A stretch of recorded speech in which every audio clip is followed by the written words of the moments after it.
కులగణన పూర్తయిన తర్వాతే ఎస్సీ వర్గీకరణ చేయాలని ఎస్సీ ఉపకులాల హక్కుల పోరాట సమితి ప్రభుత్వానికి విజ్ఞప్తి చేసింది. విశాఖలో నిర్వహించిన మీడియా సమావేశంలో ఆ సంఘం నాయకులు మాట్లాడుతూ వర్గీకరణ ఫలాలు ఎస్సీ కులాల్లోని వెనుకబడిన అన్ని వర్గాలకు లభించాలన్నదే తమ ఆకాంక్షని తెలిపారు. తెలంగాణలో ఇప్పటికీ కులగణన మొదలై జ్యుడిషియల్ కమిషన్ కూడా వేశారని, అదే తరహాలో ఏపీలో కూడా ప్రక్రియ మొదలు పెట్టడాన్ని స్వాగతిస్తున్నామన్నారు.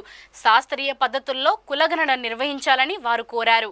రాజశేఖర్, దళితవాస్ తెలుగు డైలీ న్యూస్ పేపర్ ఎడిటర్ని, దళిత జర్నలిస్ట్ ఫారం అధికార ప్రతినిధిగా 2 రాష్ట్రాల్లోని పనిచేస్తున్నాము. అలాగే ఇప్పుడు దేశవ్యాప్తంగా రాహుల్ గాంధీ కానీ ఇప్పుడు అధికార పార్టీలు కానీ వీళ్ళందరూ ఒకటే నినాదం, ఎస్సీ ఎస్టీల కులగణన. ఉపకులాలు కూడా ఉన్నాయి ఇందులో. వెనుకబాటుతనం అనేది ఎస్సీ ఎస్టీలు ఎప్పటి నుండి ఉండిపోయింది. ఈ ప్రాతిపదికన ఇప్పుడు ఎస్సీ ఎస్టీలు కులగణనని చేపట్టడం అనేది మేము గవర్నమెంట్కి కృతజ్ఞతలు తెలియజేస్తున్నాం. ఫస్ట్ దీన్ని తెలంగాణలో మొట్టమొదటిసారిగా రేవంత్ రెడ్డి గవర్నమెంట్ దీన్ని రూపకల్పనకి ఆయన శ్రీకారం చుట్టారు. రేవంత్ రెడ్డి గారికి ధన్యవాదాలు తెలుపుతున్నాను.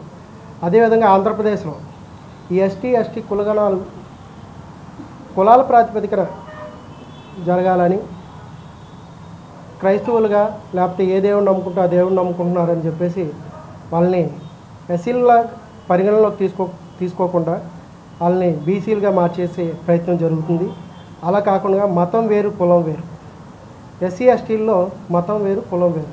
చాలామంది ఎస్సీలు చర్చిలకు పోవడం వల్ల లేదా క్రిస్టియానిటీ తీసుకోవడం వల్ల వాళ్ళని బీసీలుగా కన్వర్ట్ చేసి ఎంఆర్ఓలు కానీ సర్టిఫికేట్లు రిలీజ్ చేస్తున్నారు. ఇది తప్పని మేము వాదిస్తున్నాము. సుప్రీంకోర్టు గత ఆగస్టులో ఎస్సీ వర్గీకరణ రాష్ట్రాలు చేసుకోవచ్చు అనేటువంటి అంశాన్ని ఇలా తమ సంచలనాత్మక తీర్పు ద్వారా చెప్పిన తర్వాత మొట్టమొదటిగా తెలంగాణ రాష్ట్ర ప్రభుత్వం ముఖ్యమంత్రి రేవంత్ రెడ్డి గారి ఆధ్వర్యంలో చాలా దాన్ని ముందుకు తీసుకుపోయేటువంటి చర్యలు తీసుకున్నందుకు వారిని అక్కడ అభినందిస్తూ వాళ్ళు ఇక్కడ కులగణన చేయడంతో పాటు జ్యుడిషియల్ కమిషన్ కూడా ఏర్పాటు చేయడం జరిగింది. సో అక్కడ ప్రక్రియ అనేటువంటిది కొనసాగుతున్నది. మరి ఆంధ్రప్రదేశ్ రాష్ట్రంలో కూడా గౌరవ ముఖ్యమంత్రి నారా చంద్రబాబు నాయుడు గారు కూడా నిన్న దళిత ఎమ్మెల్యేలందరినీ కూడా పిలుచుకొని ఒక సమావేశం ఏర్పాటు చేసి ఎస్సీ వర్గీకరణ విషయంలో ఇక్కడ కూడా సత్వర చర్యలు తీసుకుంటామని చెప్పేసి వారు ఒక జ్యుడిషియల్ కమిషన్ కూడా ఏర్పాటు చేస్తామని చెప్పినందుకు ఎస్సీ 57 ఉపకులాల హక్కుల పోరాట సమితి జాతీయ అధ్యక్షునిగా మా అన్ని కులాల తరపున వారికి కృతజ్ఞతలు తెలియజేస్తూ ఉన్నాం. అదేవిధంగా అదే సమయం లోపల దళితుల్లో ఉన్నటువంటి అన్ని వర్గాలకు సామాజిక న్యాయం జరగాలనేటువంటి కోణంలో ఈ ఎస్సీ వర్గీకరణ చేయాలని చెప్పేసి మేము ప్రభుత్వానికి విజ్ఞప్తి చేస్తూ ఉన్నాం.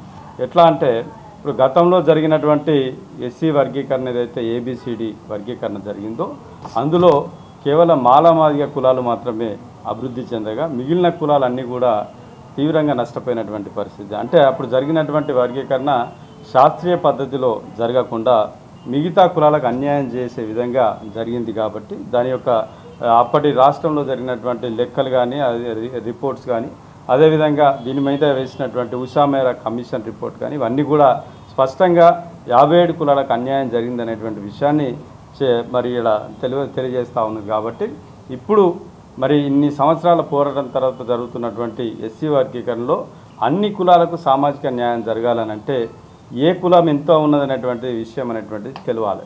కాబట్టి ఆ కులాల యొక్క ఉనికి ఏందనేటువంటిది, ఎంతమంది ఉన్నామనేటువంటిది బయటకు రావాలి. కాబట్టి కులగణన చేయాలనేటువంటిది మేము ప్రధానంగా డిమాండ్ చేస్తూ ఉన్నాం.